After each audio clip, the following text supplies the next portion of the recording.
Here we have two triangles, and we're asked to find values for x and y that make them congruent to each other.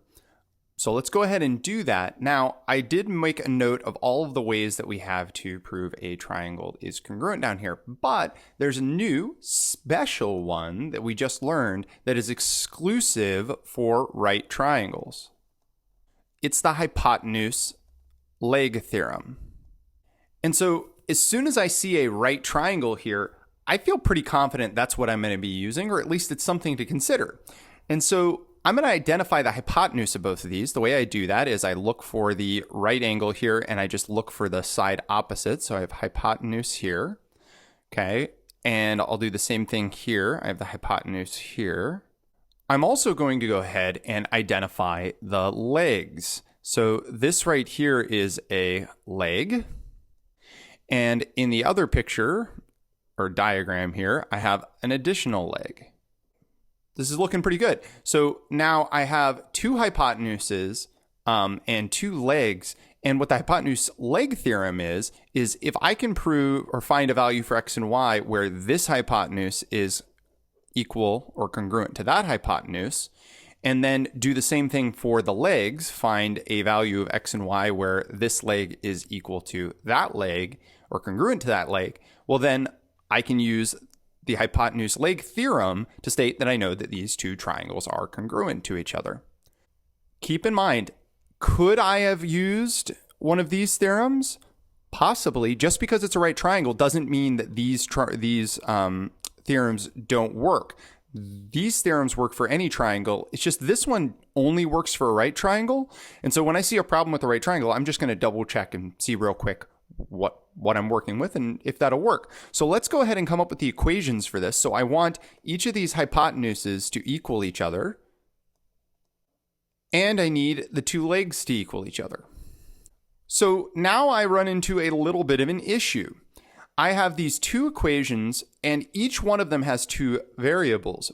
But I remember from the algebra that really I just need the same number of equations as I do variables. And I have two variables here, x and y, but I also have two equations. So I have two methods that I can use to solve this. If you don't remember their names, I can either use substitution or I can use elimination. If you are really fuzzy with those, I'm going to go over this right now, and I'm actually going to use substitution because I think it'll be the easiest for this particular problem. I do have plenty of videos on systems of equations. You could go ahead and check those out now, or check them out after you're done with the video if you want a more thorough refresher. So I'm going to use substitution, which means that I need to solve one of these equations. I need to either solve for y or x. And if I look at this one here, I've got, actually either one of these would be fine, super easy. I do notice here that all I need to do is add x to both sides, and I'll have y plus 0 equals 2x plus 5, which is really just y equals 2x plus 5. And so now what I've done is said that I know that y is exactly the same as 2 times x plus 5.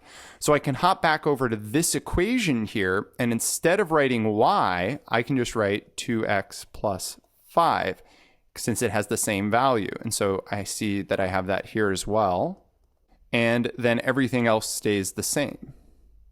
And now I have an equation that is going to take a little massaging to get working, but if you notice, I only have x's here, so I can totally solve for x. I'm going to go ahead and do that now.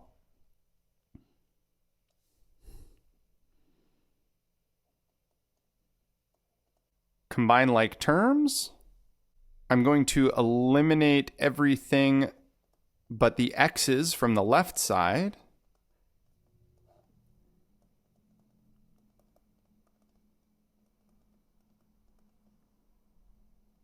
Okay, and now I've got that x equals -1 here, which is going to make me a little nervous when we're dealing with geometric problems. Usually negatives aren't really a good thing to see, but if I look through here, at least in the only expression that I have that only has an x, if I plug in -1 here, I do get a positive value. So that's heartening, that's good.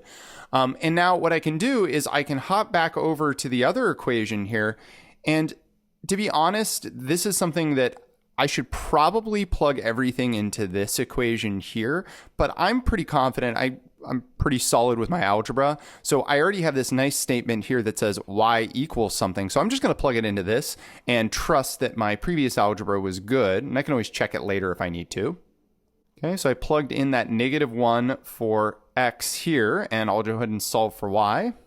So what I'm going to do now is just plug that in, those two values in for the expressions up here, and make sure that they seem reasonable.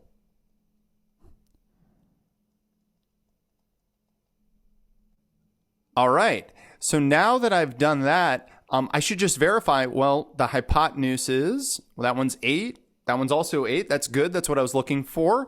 And also the legs, I have 4 and 4 there. Those are congruent as well. So I have a hypotenuse, or a pair of hypotenuses, and a pair of legs that are both congruent.